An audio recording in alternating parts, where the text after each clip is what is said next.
სხვადასხვა ქმედებას ადამიანების მხრიდან, ხო, ზოგადად ცხოვრებაში და ყველაზე დიდი ძალა ალბათ ყველაზე მნიშვნელოვანი არის სიტყვა. და სწორედ ამ საკითხზე უნდა ვისაუბროთ, ძალიან საინტერესო იქნება, გაბატონი ლალი, რას გვეტყვის, აი რა არის სიტყვა? ემპათიაზე ვილაპარაკეთ, სოლიდარობაზე ვილაპარაკეთ, სოლიდარობის მნიშვნელობაზე, ხო? ეს შეიძლება სოლიდარობა და ემპათია ქმედებითაც გამოიხატოს და მაგრამ ასევე შეიძლება გამოიხატოს სიტყვით, რომელიც არანაკლებ მნიშვნელოვანია. მოგესალმებით და მივესალმები მაყურებელს და პირველ რიგში მინდა გისურვოთ შუადღე მშვიდობის. სიტყვა სიმხელ პირველად იყო სიტყვა.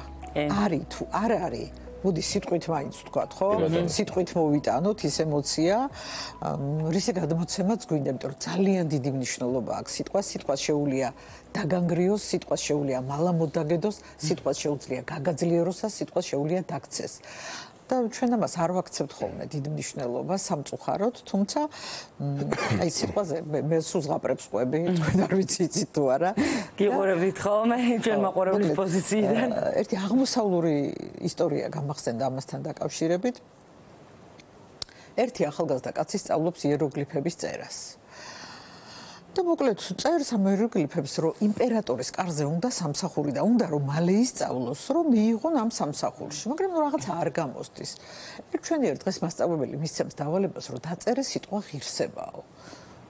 ერთი იეროგლიფით იწერება, დაწერა რაღაცა გაექცა, დაწერა მეორე და რაღაცა შიში ჩანს, დაწერა მესამედ კიდე არ გამოუვიდა და მივიდა მასწავლებელთან დაუნება, ვერაფრით ვერ დავწერეო ეს სიტყვაო. და რა მჭირსო? შენო უთხრა აქედან წერო, ეგოთი წერო. გულიდან არ წერო და გადიო აბა ღრუბლებს კითხეო, რა არისო სიტყვა ღირსებაო. გამოვიდა გარეთ ეზოში, ბაღში, ბაღნარში და ხედავს ბაღნარია ყვავის ყველაფერი. და მებაღე დადის რაღაც რწყავს. თქვენი გაშენებულია ეს ბაღიო? კიო, უთხრა მეო აქო. ამ თითოული ყვავილისო, თითოული ბალახისო, დედაც ვარო, მამაც ვარო, თითოულ ღეროს ვიცნობო და ისე ესიყვარულებოდა ამ ბაღს და ისეთი ბედნიერი იყო. მან იგრძნო რა არის ღირსება, დაინახა როგორ ღირსეულად ემსახურებოდა ეს ადამიანი თავის საქმეს, ისე რომ არავინ არ იცოდა ვინ იყო ეს ადამიანი და შემოვიდა და დაიწყო სიტყვა ღირსების წერა იეროგლიფით. თუმცა აღარ გახსენებია აღარც იმპერატორის კარი და აღარც ის სამსახური. უბრალოდ ახსენდებოდა მებაღე, ახსენდებოდა მისი ღირსეული საქციელი. და აი ამ განცდით და ემოციით დაწერა ეს იეროგლიფი და სასწაული გამოუვიდა. იეროგლიფს რო შეხედავდი, ის ემოცია მოდიოდა და მასწავლებელს რო ვაჩვენა იმან უთხრა, აი ეხლაო სხვა ხა გულში გამოტარებული სიტყვაო. თლიანად შეიგრძნო რას ნიშნავდა და ამიტომაც გამოვიდა. ყოველთვის სიტყვებს წერდა, ჯერ გულში გამოატარებდა, რომ დაყვირვებოდა. ნახე სიტყვას ჩვენ ზოგჯერ ჰაერზე ვისვლით და რომელი სიტყვა მოქმედებს? აი რომელიც გულშია გამოტარებული, რომელიც აი შენამდე მოდის და აი ამას აქვს დიდი მნიშვნელობა. რატო არის ზოგი ორატორი მოგწონს და ზოგი არ მოგწონს, ხო? და სოფლიოში ერთ-ერთ საუკეთესო სიტყვად, რომელი სიტყვა ითვლება, გეცოდინებათ მარტინ ლუთერ კინგის სიტყვა, ხო? მე მაქვს ოცნება. მაგრამ საინტერესო იცით რა არის? მარტინ ლუთერ კინგმა, როდესაც ეს სიტყვა წარმოთქვა, 250,000 კაცი ესწრებოდა ამ გამოსვლას და მას ჰქონდა მომზადებული, რა თქმა უნდა, ეს სიტყვა და დაიწყო მოკლედ ამ სიტყვის თქმა. რეაქცია არ არის. ხალხს არ ჰქონდა, ძალიან ჩვეულებრივად უსმენდნენ, არაფერი ისეთი არ ხდებოდა. და მას ყავდა მეგობარი, ქალი, მომღერალი, მაჰალია ჯექსონი, რომელთანაც ყველაზე ახლოს იყო. და ეხა ეს ხედავს, რომ ეს ლაპარაკობს და ხალხი ჩაულებრივად. არა ინტერესებს. რომ მარტინო, შენ ოცნებაზე ილაპარაკეო, შენ რაც გინდაო იმაზე ილაპარაკეო და მან ილაპარაკა საკუთარ ოცნებაზე. როგორ ოცნებობდა, რომ მისი 4 შვილი გავიდოდა დრო და შეძლებდნენ თამაშს სხვა რასის ადამიანებთან ჩვეულებრივად. გულში რაც ქონდა მართლა ისთვის და რასაც გრძნობდა. ზუსტად ის თქვა, რა იყო მისი ოცნება, რომ კათოლიკე იქნებოდა, ბაპტისტი იქნებოდა, იეღოველი იქნებოდა თუ ვინც იქნებოდა, ამ ადამიანებსაც ქონოდათ ეს ერთიანობა. და ბოლოს სიტყვა დაამთავრა ესე. ჩვენ ვიქნებით თავისუფლები. ღმერთის წყალობით ჩვენ ოდესღაც ვიმღერებ და ვიტყვით, რომ ჩვენ ვართ თავისუფლები და ეს იყო გულიდან მოსული სიტყვა. მეორე იმ წელს ის აღიარეს წლის ადამიანად მეორე წელს კი ნობელის პრემია მისცეს მშვიდობის დარგში და ეს სიტყვა ითვლება ყველაზე ერთ-ერთ ყველაზე გავლენიან სიტყვას. ეს ყოველთვის ეთყობა, აი ხა თქვენ ამბობთ ორატორები ზოგი მოგწონს, ზოგი არაო, ხო, რომ უსმენთ ადამიანებს და ყოველთვის არის ხოლმე შესამჩნევი ეს გულიდან მოდის ეს სიტყვები და მართლა ამას გრძნობს და ეს ემოციაა თუ უბრალოდ დაწერილი ტექსტი არის რომელსაც კითხულობ. არ არსებობს ადამიანები ვგრძნობთ, არ გრძნობთ ხოლმე ადამიანი როგორ ლაპარაკობს. აი ხო შეგეხება ხო პირდაპირ, აი გრძნობ იმასში არის მე მგონი ის მე ნაწარმოებს ვაფასებ იმის მიხედვით, რომ კაცი რომელსაც ლიტერატურა უყვარდა, აი ჟურუანტელი რო დაგივლისო, ხო და რაღაცას რო უსმენთ, აი ჟურუანტელი რო დაგივლის და შენია. და ეს სიტყვა მოქმედებს. არა, ჟურუანტელი არის ხოთაშორის ძალიან ეფექტური შეფასების კრიტერიუმი. კი.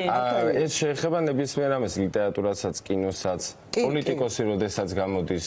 მე იშვიათად მახსენდება ბოლო პერიოდში, მაგრამ ყოფილა ასეთი შემთხვევებიც ბოლო პერიოდშიც მაგ. იცი არის მთავარია რომ ემოცია წამოღა. აი მე მაგალითად ჩემ მაგალითზე ვიტყვი, აი ეხლაც ეთერში რომ უსხდებით ხოლმე, ხო რაღაცას წინასწარ მაინც ფიქრობ და აი გუში მქონდა ამაზე მედაბექა ზუსტად ლაპარაკი რა.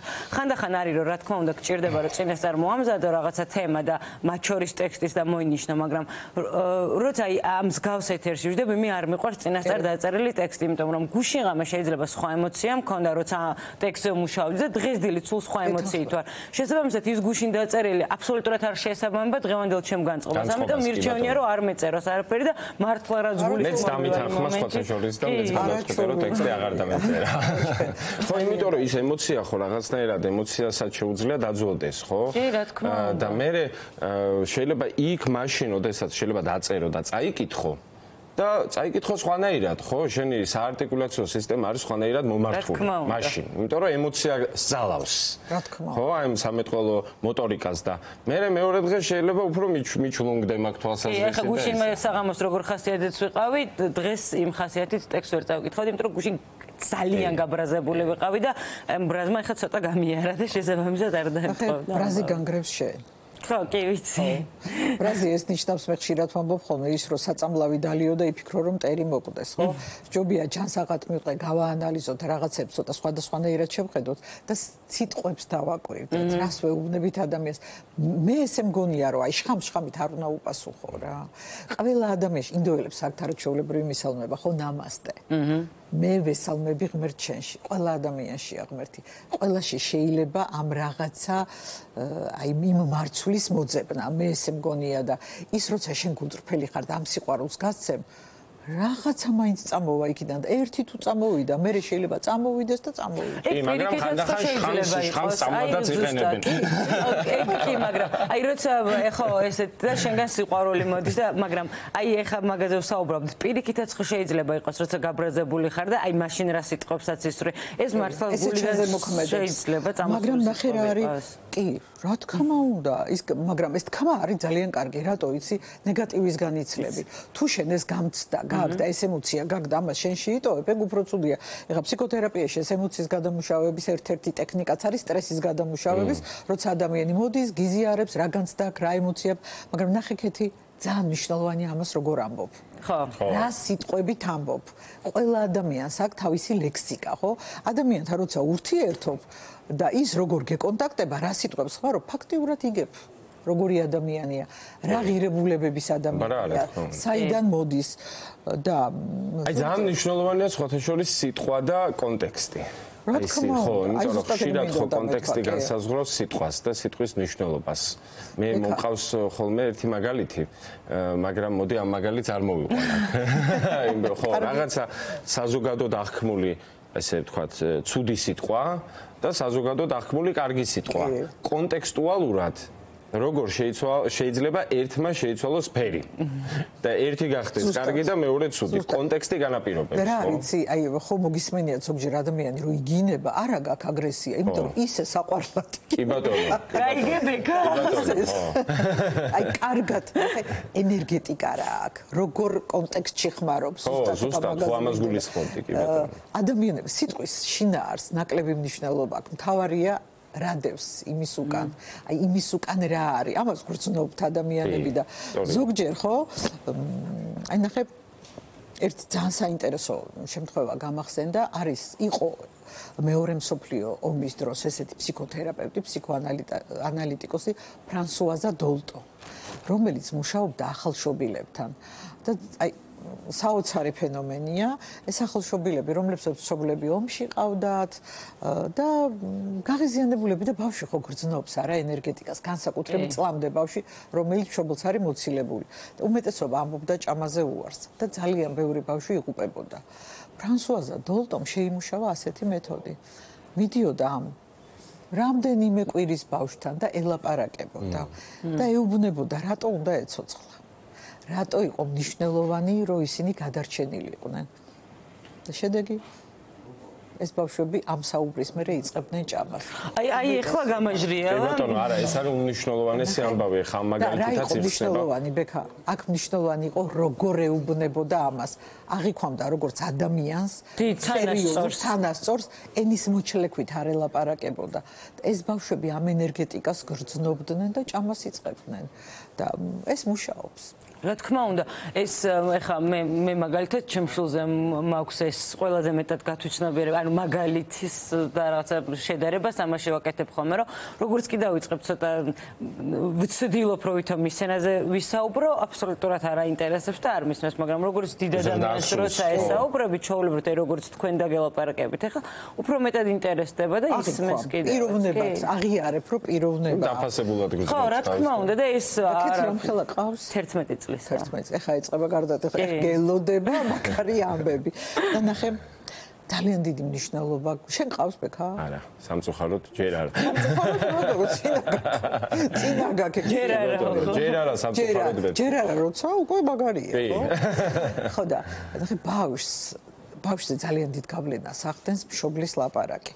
რა ჩარჩება, რას ვეტყვი, როგორ ვეტყვი, ძალიან ხშირად ეუბნება, შენგან არაფერი არ გამოვა. იმან იცი უკვე რომ იმისგან არაფერი არ გამოვა და სწორად ნათქვამმა სიტყვამ, აი შესაბამის სიტუაციაში შეიძლება კი არა და მთელ ცხოვრებაზე გავლენას ახდენს. აი ჩვენ პოზიტიურ ფსიქოთერაპიაში არის ეს მიბაძვის მოდელს ვეძახით, სადაც განვიხილავთ ურთიერთობას ჩემთან რა ურთიერთობა ქონდა მშობელს, ერთმანეთში რა ურთიერთობა ქონდათ, რა ურთიერთობა ქონდათ საზოგადოებასთან და ზოგადად, რას პირწმენა როგორი ქონდათ, სოფხედველობა როგორი ქონდათ, იმიტომ რომ ეს ყველაფერი აყალიბებს ადამიანს.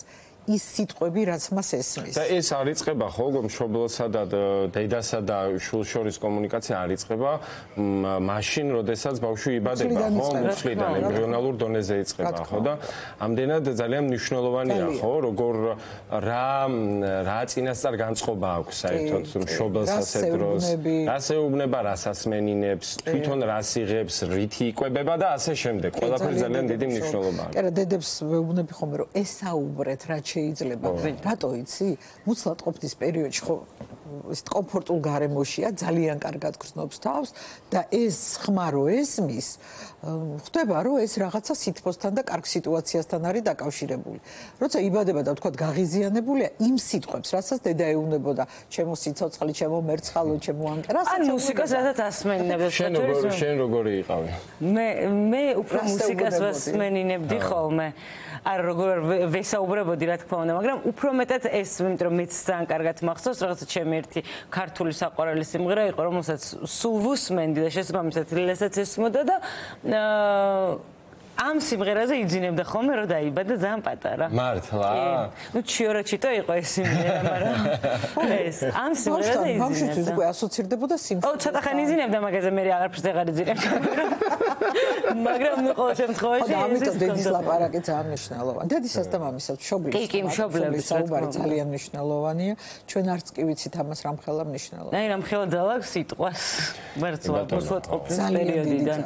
ძალიან დიდი ძალა და რა ჩვენ დამოკიდებული როგორ გამოვიყენებთ, შეგვიძლია იარაღად გამოვიყენოთ, შეგვიძლია მალამოდ გამოვიყენოთ. ჩვენ როგორც გვინდა, შეგვიძლია ასე გამოვიყენოთ და აი როგორ გადმოსცემ კიდე ერთ წყაპარი მოგიყვეთ. მოგიყვეთ. ჯერ გვაქვს ცოტა დრო. მოკლედ მეფეს დაესიზმრა სიზმარი. და მომიყვანეთო ბრძენიო, რომ ამიხსნასო ეს სიზმარი. მოუყვანეს ერთი ბრძენი და აუხსნა ეს სიზმარი. გაგიშდა დილეგში ჩააგდეთო. მოუყვანეს მეორე, არც ის არ მოეწონა და ბოლოს ერთმა თქვა, რომ ერთო სოფელშიო უხუცესი კაციაო, რომელიცო ძალიან ჭკვიანიაო და მოდი იმას ვთხოვოთ.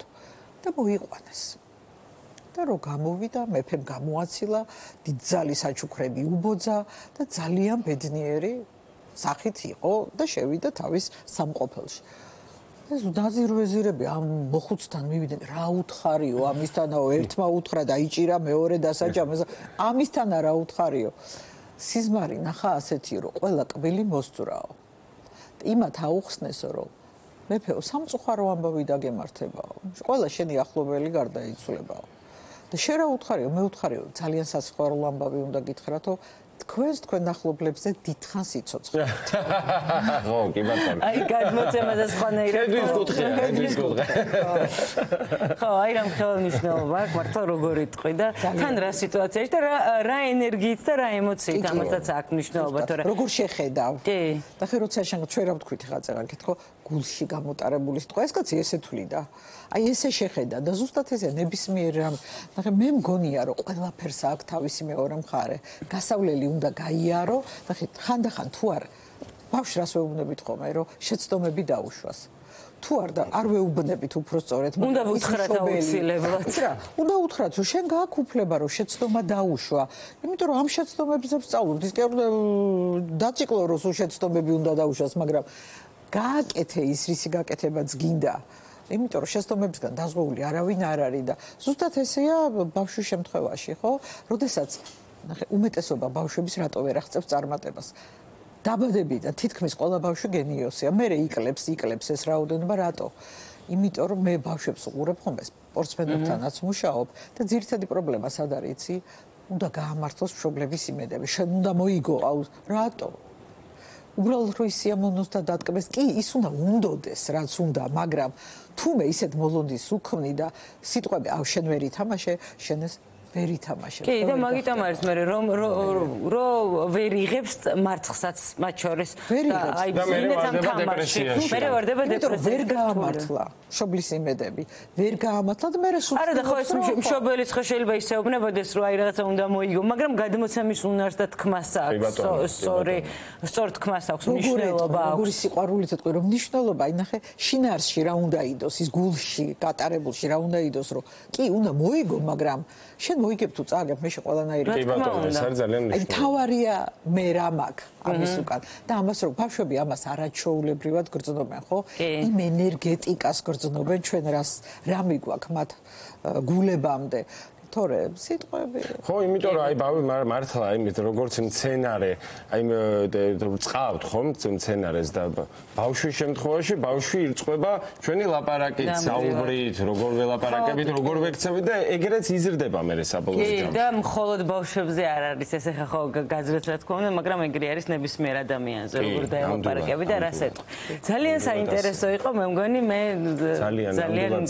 ძალიან საინტერესო ზღაპრები იყო. ნამდვილად. იგავარაკული მაგრამ ეს არ არის ის ზღაპრები რომლის ნიადაგზეც გაქვს უფლება დაიძინო პირიქით ეს არის შემაფხიზლებელი ზღაპრები რომელიც დაფიქრდები მიხვდები რომ კი ბატონო ძალიან დიდი მადლობა მომდევნო შაბათს რა თქმა უნდა